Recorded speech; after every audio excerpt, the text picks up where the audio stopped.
Assalamualaikum warahmatullahi wabarakatuh. Salam guru penggerak. Jumpa lagi bersama saya Neni Villa Prawandani, calon guru penggerak angkatan 11 Kabupaten Madiun dari SDN Pajaran 05. Kali ini saya akan membahas mengenai demonstrasi kontekstual, yaitu modul 1.4 budaya positif. Yang saya bahas adalah penerapan segitiga restitusi. Yang pertama, saya akan membahas mengenai restitusi adalah sebuah proses menciptakan kondisi bagi murid untuk memperbaiki kesalahan mereka, sehingga mereka bisa kembali pada kelompok mereka dengan karakter yang lebih kuat. Ini adalah menurut Gosser, yaitu di tahun 2004. Dari sini restitusi yaitu tentang belajar dari kesalahan, memperbaiki hubungan, merupakan tawaran atau bukan paksaan, menuntun untuk melihat ke arah diri. Selanjutnya adalah fokus pada karakter dan fokus pada solusi. Dari sini, segitiga restitusi adalah merupakan suatu proses dialog yang dijalankan oleh guru atau orang tua agar menghasilkan siswa yang lebih mandiri dan bertanggung jawab. Dari segitiga restitusi ini ada 3 tahapan untuk melakukannya. Yang pertama yang akan saya bahas adalah yaitu menstabilkan identitas, di mana berdasarkan prinsip membuat kesalahan adalah bagian dari proses pembelajaran, menggeser identitas gagal ke identitas sukses. Dari segitiga restitusi yang menstabilkan identitas ini, kita bisa menggunakan kata-kata bijak seperti contohnya adalah kamu bukan satu-satunya orang yang melakukan kesalahan ini, ataupun juga bisa kita menggunakan kata-kata seperti setiap orang pasti pernah melakukan kesalahan.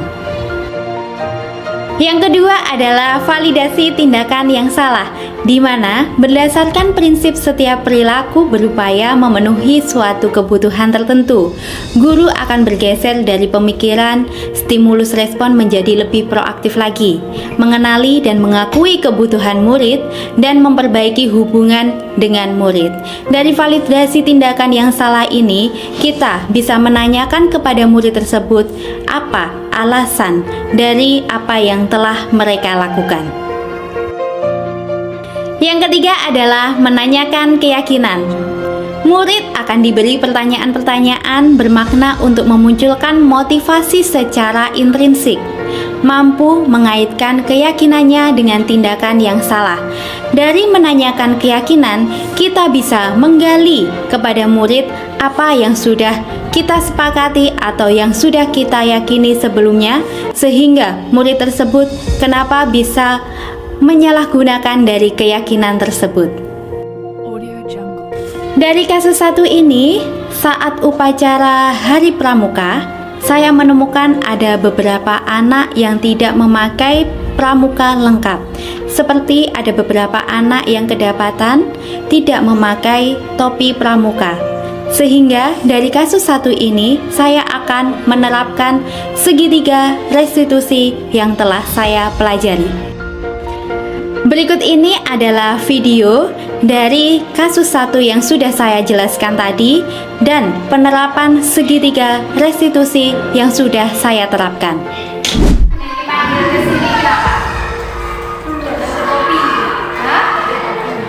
Tidak memakai topi saat upacara tadi. Itu sebuah kesalahan enggak? Kalian menyadari kalau itu sebuah kesalahan. Bu Neni pun menyadari kalau itu adalah sebuah kesalahan. Dan Bu Neni enggak 100% menyalahkan kalian, karena setiap manusia itu pasti mempunyai kesilapan atau kesalahan. Bu Neni pun juga gitu. Bu Neni tuh enggak sepenuhnya orang yang baik terus, pasti ada salahnya, ada kelenderannya, ada kadang lupanya. Tapi bagaimana caranya kita untuk memperbaiki kesalahan itu? Terus pasti kamu punya alasan ya, kenapa tadi kok melakukan seperti itu? Punya. Zio, alasannya kenapa kok nggak memakai topi? Topinya pakai di kelas. Iya, topinya ketinggalan di kelas. Noval, kenapa tadi kok nggak pakai topi? Topi ini anu karena di kelas. Ketinggalan di kelas. Abid, Tak silene Ardian. oh dipinjamkan ke Ardian. Terus kenapa kok dipinjamkan? Ijar-ijaran. Lah Ardiannya pakai topi nggak? Pakai. Pakai. Lah terus kamu? Dijaluk Zio. Nah, terus jadi bagus. Loh, kok hubung-hubungan nih ya? Pakai topi kan? Terus memang kenapa? Topi ini dipakai uji, terus kamu nggak pakai topi. Terus kalau bagus kenapa alasannya? Topi ini ketinggalan di kelas. Topi ini ketinggalan di kelas. Berarti kalau bagus lupa. Zio juga lupa ketinggalan di kelas. Terus Noval juga lupa ketinggalan di kelas. Tapi kalau Noval sama Abid ijolan sama temennya. Dikekne ya? Yang Noval dipinjem nih teman gitu ya? Terus dasar. Kemal, maksudnya Kemal dipinjamkan teman. Betul lucunya tiga muci. Dipinjam. Harus tiga muci. Tinggu. Oh, berarti Mujib nggak bawa. Betul. Tapi akhirnya kamu yang nggak pakai. Iya. Kalau Abid ijol-ijolan tapi satunya baret. Nggih. Nah, berarti kalau itu kan lupa. Kenapa kok bisa lupa? Kok Cepet-cepet atau gimana? cepet-cepet kelas ayu paling masih senang aku juga tahu berat gitu sih kue Oh gitu. Terus kalau Nova juga cepet-cepet. Tadi datangnya terlambat tuh. ada bujang lucu datangnya Udah disiapkan pacaran ini? Belum. Tapi kok kamu cepet-cepet? Kenapa kok cepet-cepet? Takut? Takut sama siapa? Pak Kader ya. Kalau bagus?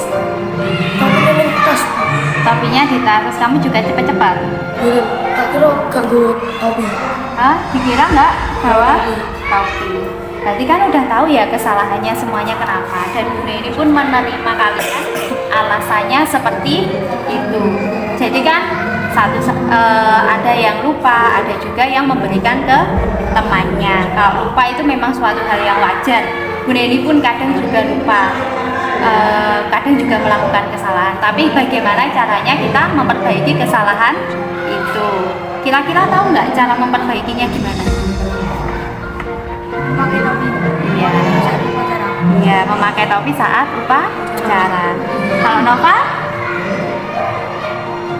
bisa mempersiapkan terlebih dahulu, terus akhirnya nggak cepet-cepet. Disiapkan dulu apa-apa yang kurang, terus akhirnya tidak lupa. Kalau Abid, iya, tidak meminjamkan ke teman. Biar yang bertanggung jawab teman itu sendiri. Jadi kamu yang memakai. Kalau kayak gini, kalian punya jiwa sip loh, berkorban ke teman, ya kan? Akhirnya yang kena kalian, tapi temennya yang pakai topi nggak kena, ya. Terus kalau Kemal, jadi gimana Mas? Apakah meminjamkan topinya ke teman nanti? Tidak.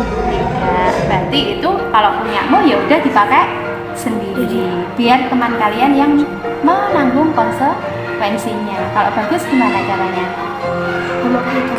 Memakai topi dan disiapkan terlebih dahulu. Mulai saiki bisa memperbaiki itu. Kalau upacara memakai pakaian yang lengkap, ya. Karena kemarin pun udah ada kesepakatan Bu Neni di grup juga kan, kalau hari ini memakai pramuka lengkap dan kalian tidak mentaati peraturan ini. Bisa memperbaikinya? Oke. Udah ya? Udah ya?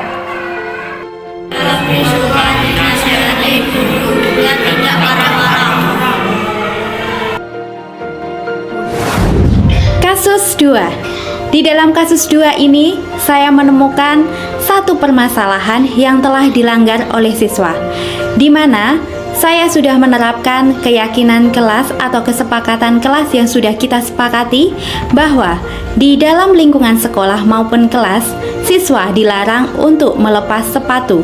Sedangkan di saat jam istirahat saya menemui ada beberapa siswa yang sudah melepas sepatunya sehingga mereka telah melanggar peraturan atau keyakinan kelas yang sudah kita sepakati.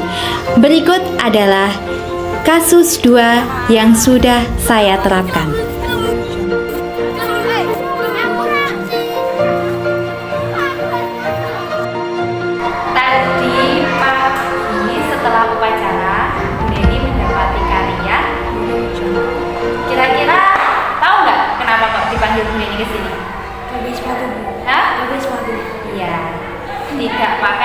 sepatu. Nah, kalau gitu, kenapa pasti punya alasan kan? Kalau kita melakukan kesalahan itu suatu hal yang wajar. Bu Neni pun kadang juga pernah melakukan kesalahan. Jadi kesalahan itu emang tempatnya pada manusia. Manusia itu nggak ada yang sempurna. Kadang kita yo lali, kadang yo kita yo ada alasan tertentu. Tapi kalian pasti juga punya alasan kan kenapa tidak memakai sepatu. Apa sih alasannya? Kalau nganu Bu, kan sumuk sampai kanu. Sumuk sama gatel. Alasannya dia seperti itu. Kalau Alan panas sama sumuk kalau pakai sepatu panas sama sumuk, ya kan? Tapi kita itu punya keyakinan kelas kan? Punya kesepakatan nggak waktu itu? Iya Bu. Gimana kesepakatannya? Lupa Bu. Lupa? Oh, kalau lupa berarti Bu Neni ingatkan ya sekarang. Berarti kalau setiap keluar sekolah atau keluar kelas harus memakai sepatu. Itu udah kesepakatan kita di awal tahun pelajaran, di awal kemarin. Tapi kalian lupa. Sekarang Bu Neni ingatkan ya. Walaupun kita merasa tidak nyaman, tapi kita mencoba untuk merasa nyaman. Ngerti ya? Terus kira-kira cara untuk memperbaikinya gimana? Dia sepatu terus. Ya, pakai sepatu terus belajar. Walaupun sidik-sidik kadang lepas sepatu nggak apa-apa, tapi kalian mau belajar untuk memperbaikinya. Paham? Paham ya? Berarti saat ini mau diulangi lagi nggak? Nggak. Belajar ya agar disiplin memakai sepatu. Lebih suka menasihati guru dengan tidak marah-marah dan diarahkan lebih baik lagi. Sekian pemaparan saya mengenai demonstrasi kontekstual, yaitu modul 1.4 budaya positif tentang penerapan segitiga restitusi. Semoga apa yang saya sampaikan bermanfaat. Salam guru penggerak. Wassalamualaikum warahmatullahi wabarakatuh.